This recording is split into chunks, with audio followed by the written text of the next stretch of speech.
नमस्कार. मी डॉक्टर संदीप कारले, बालरोगतज्ञ आहे. परभणी येथे कार्यरत आहे. आज आपण लसीकरण या विषयावर प्रारंभिक चर्चा करणार आहोत. कुठल्याही आजाराचा उपचार करणे यापेक्षा त्या आजाराचा प्रतिबंध करणे केव्हाही उत्तम आणि लसीकरण हे त्यासाठीच केले जाते. विविध प्रकारचे जीवाणू आणि विषाणू आपल्या बाळाच्या शरीरामध्ये विविध प्रकारचे घातक आजार निर्माण करतात आणि त्यामुळे आपल्या देशामध्ये पूर्वीच्या काळी खूप मोठ्या प्रमाणावर बालमृत्यू व्हायचे. त्याला रोखण्यासाठीच हे लसीकरण केले जाते. लसीकरणाचा उद्देश आपल्या बाळाच्या शरीरामध्ये या विविध आजारांच्या विरोधात प्रतिकारक क्षमता निर्माण करणे असा आहे. विविध प्रकारच्या लसी म्हणजे आपल्या बाळाची कवचकुंडलेच आहेत. कुठलीही लस अनावश्यक नाही. आपल्या बाळास सर्व प्रकारच्या लसी देणे हे प्रत्येक आईवडिलांचे कर्तव्य आहे. त्याचबरोबर ती लस त्या बाळास मिळणे हा त्याचा अधिकार आहे. लसीकरण करणाऱ्या व्यक्तीस आपल्या बाळाचे आरोग्य, विविध प्रकारचे आजार, त्यांच्यामध्ये निर्माण होणारी गुंतागुंत, तसेच विविध लसींचा प्रभाव कशा प्रकारे होतो याचे संपूर्ण ज्ञान असणे आवश्यक आहे. लसीकरण हे आयुष्यामध्ये एकदाच करायचे असते, वारंवार करायचे नसते. त्याचबरोबर काही वेळा आपलं बाळ आजारी असतं, त्यामुळं लसीकरणाचा उशीर होतो किंवा इतर काही कौटुंबिक कारणामुळे लसीकरण राहून गेलेलं असतं. मग अशा वेळी किंवा आजूबाजूला विविध प्रकारच्या आजारांच्या साथी चालू असतात. अशा वेळी सारासार विचार करून लसीकरणाच्या क्रमामध्ये बदल पण करावा लागतो आणि हे सर्व निर्णय घेण्यासाठी बालरोगतज्ञ आवश्यक असतात.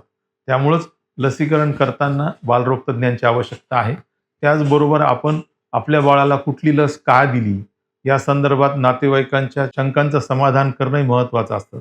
त्यासाठीच बालरोगतज्ञांची आवश्यकता आहे की हे लसीकरण खाजगी दवाखान्यात करावं की सरकारी दवाखान्यात करावं. सरकारी दवाखान्यामध्ये जे लसीकरण केलं जाते ते भारत सरकारने जे लसीकरण वेळापत्रक तयार केलेलं आहे त्यानुसार ते केलं जातं आणि ते पूर्णपणे मोफत असतं. खाजगी दवाखान्यांमध्ये जे लसीकरण केलं जातं ते भारतीय बालरोगतज्ञ संघटना जे लसीकरण वेळापत्रक देत असतं त्यानुसार केलं जातं.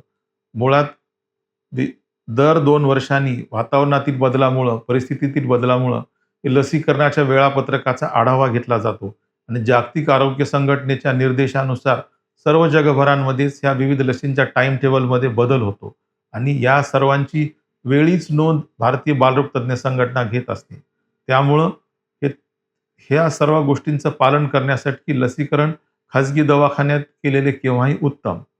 परंतु जर आर्थिक बाबीमुळे आपल्याला सर्व लसीकरण खाजगी दवाखान्यात करणे शक्य नसेल तर ज्या लसी सरकारी दवाखान्यामध्ये मिळत आहेत त्या सर्व डोस आणि लसी आपण वेळेवर देणे आवश्यक आहे आणि त्यानंतर किमान ज्या लसी सरकारी दवाखान्यात मिळत नाहीत, जसे की टायफॉईडचा डोस, कांजण्यांचा डोस, कावीळ अचा डोस, हे किमान आणि फ्लूचा डोस, हे 4 डोस किमान आपण खाजगी दवाखान्यामध्ये दिले पाहिजे. आपण जे लसीकरण करतो त्याचे कागदपत्र सांभाळणं हे अत्यंत महत्त्वाचं आहे. हे असे का? तर लस दिल्यानंतर किती तारखेला दिली, कुठल्या म्हणजे बाळाच्या कुठल्या वयात ती लस दिली, कुठल्या कंपनीची दिली, याचे स्टिकर, माहितीपत्रक आणि पॉम्पलेट्स सांभाळून ठेवणे आवश्यक आहे.